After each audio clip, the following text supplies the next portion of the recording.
6월 28일 금요일 이른 아침입니다. 오늘 말씀일기 본문은 요한 3서 1장입니다. 본문을 다음 6단락으로 나눌 수 있겠습니다.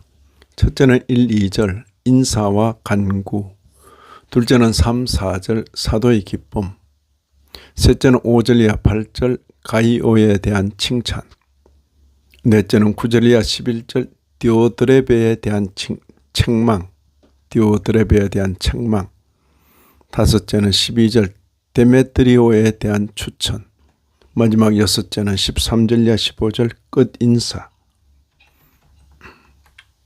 오늘 본문에서는 수신자가 가이오로 밝혀져 있습니다. 본 서신에는 가이오와 디오드레베라는 두 인물이 대조적으로 서술되어 있습니다. 가이오는 순회 전도자를 환영하고 극진히 영접함으로 복음이 널리 전파되는 데 크게 기여한 인물인 반면에 디오드레베는 비록 교회의 지도적 위치에 있었지만 가이오와는 달리 오히려 복음 사역을 방해하고 대적하는 자였습니다. 어쩌면 이 두 인물은 지상교회 어디에서나 나타날 수 있는 모형이기도 합니다.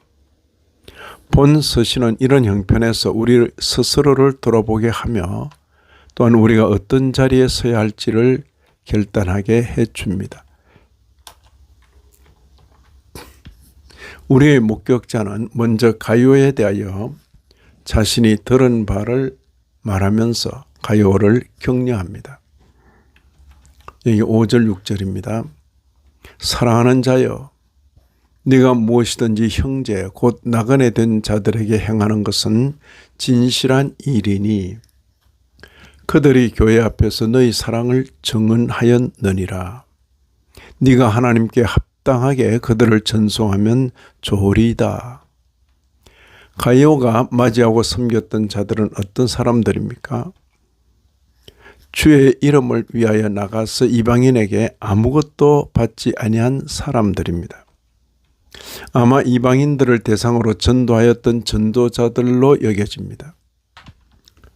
그들은 그들로부터 어떤 사례도 기대할 수 없는 형편일 것입니다.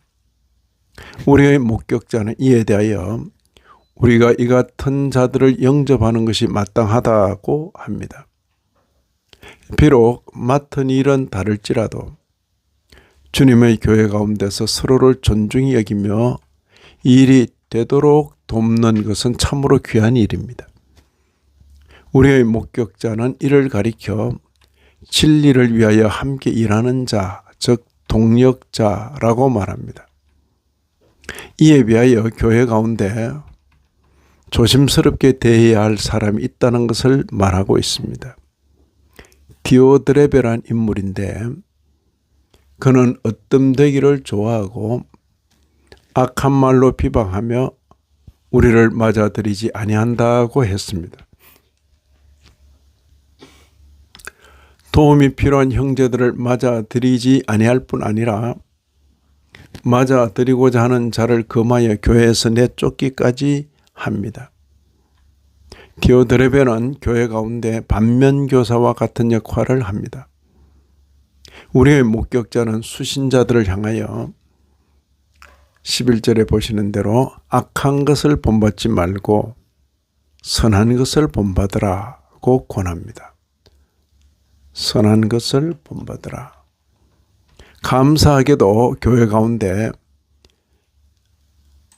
데메드리오 같은 인물이 있어서 우리의 목격자가 동력자로 여기는 가이오 같은 분들이 위로를 받는 듯이 보입니다. 데메드리오, 위에는 디오드레베.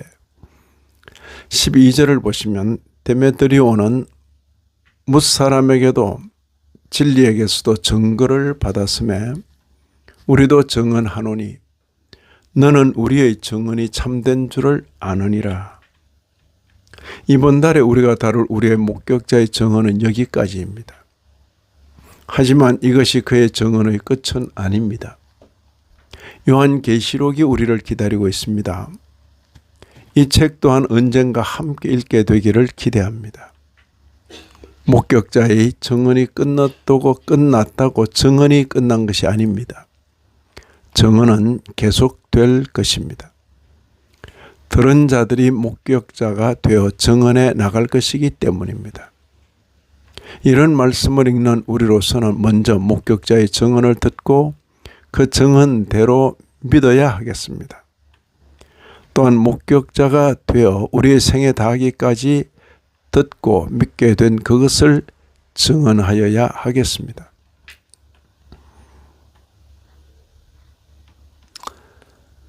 홀로코스트에서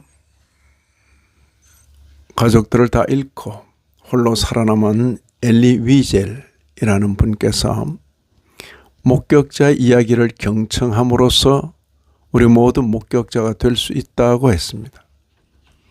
지난번에 이어 이번에는 증언자의 내면에 해당하는 기쁨에도 관심을 가졌습니다. 우리의 증인의 기쁨은 주님께로부터 받은 기쁨입니다. 증인은 스승을 닮아 성도들에게도 기쁨이 충만하기를 기대했습니다. 증언의 내용도 귀하지만 그에 못지않게 중요한 것은 증언자의 표정입니다. 우리 모두 기쁨 충만한 증언자로 살게 되기를 진심으로 기원합니다. 이 아침에도 말씀에 참여하신 모든 분들 위해 하나님의 크신 은혜가 더하시기를 진심으로 기원합니다.